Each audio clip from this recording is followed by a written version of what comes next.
চট্টগ্রাম বন্দরের সবশেষ তথ্য অনুযায়ী ২৭৬৮টি ২০ ফুট সাইজের ৩১৭০টি ৪০ ফুট সাইজের পণ্যভর্তি কন্টেনার রয়েছে, যেগুলো আমদানিকারকরা ছাড় না করায় দীর্ঘদিন ধরে বন্দরের ইয়ার্ডে পড়ে রয়েছে। এছাড়া ৪,০০০ মেট্রিক টন ওজনের ৭০,০০০ প্যাকেজ কার্গো এবং ৫,৪৫০ মেট্রিক টন ওজনের ৬,৮৪৬ প্যাকেজ বাল্ক পণ্য রয়েছে, যেগুলো নিলামের জন্য ইতিমধ্যে কাস্টমসের কাছে হস্তান্তর করা হয়েছে।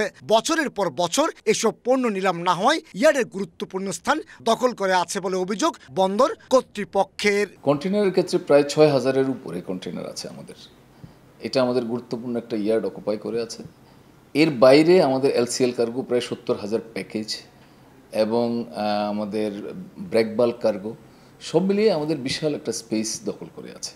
এই অবস্থায় সাম্প্রতিক সময়ে সবচেয়ে বড় নিলামের আয়োজন করতে যাচ্ছে চট্টগ্রাম কাস্টম হাউস। ১৮ই সেপ্টেম্বরে এই নিলামে তোলা হচ্ছে ১৬ কোটি টাকা মূল্যের মার্সিডিজ বেঞ্জ, ৫ কোটি টাকা মূল্যের ল্যান্ড ক্রুজার, কোটি টাকা মূল্যের ডেনিম ফ্যাব্রিক্স, ফ্লোর টাইলস, এছাড়া রয়েছে নানা ধরনের কটন, সিনথেটিক ফ্যাব্রিক্স, সোডিয়াম সালফেটের মতো কেমিক্যাল এবং আম, আপেল ও আনারসের জুস।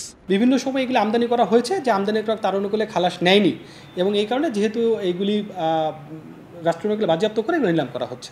এদিকে কাস্টম হাউসের এই নিলাম নিয়ে বিডারদের অভিযোগের অন্ত নেই।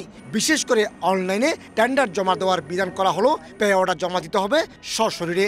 এমনকি টেন্ডার পাওয়ার পর ডেলিভারি নিয়েও থেকে যায় নানামুখী জটিলতা।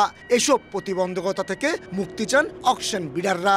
শুধুমাত্র অনলাইনে আপনার ড্রভিংটা করবেন, ড্রভিংয়ের পর বাকি যত কাজ আছে পেয়ারার দেওয়া সকল কার্যক্রম ম্যানুয়ালি যদি শুধুমাত্র ড্রভিংয়ের জন্য টেন্ডার করবেন, কিন্তু কাজ তো বাকিগুলো সিস্টেমে আপনি আনতে পারেন নাই। চট্টগ্রাম বন্দর দিয়ে আমদানি করা যে কোনো পণ্য ৪ দিন পর্যন্ত বন্দরে সেরে বিনা শুল্কে রাখার সুযোগ পায় আমদানিকারক প্রতিষ্ঠান। এরপর থেকে প্রতি ৪ দিন অন্তর ২০ ফুট সাইজের কন্টেনার জন্য $৬ মার্কিন এবং ৪০ ফুটের জন্য $১২ মার্কিন মাসুল আদায় করে চট্টগ্রাম বন্দর।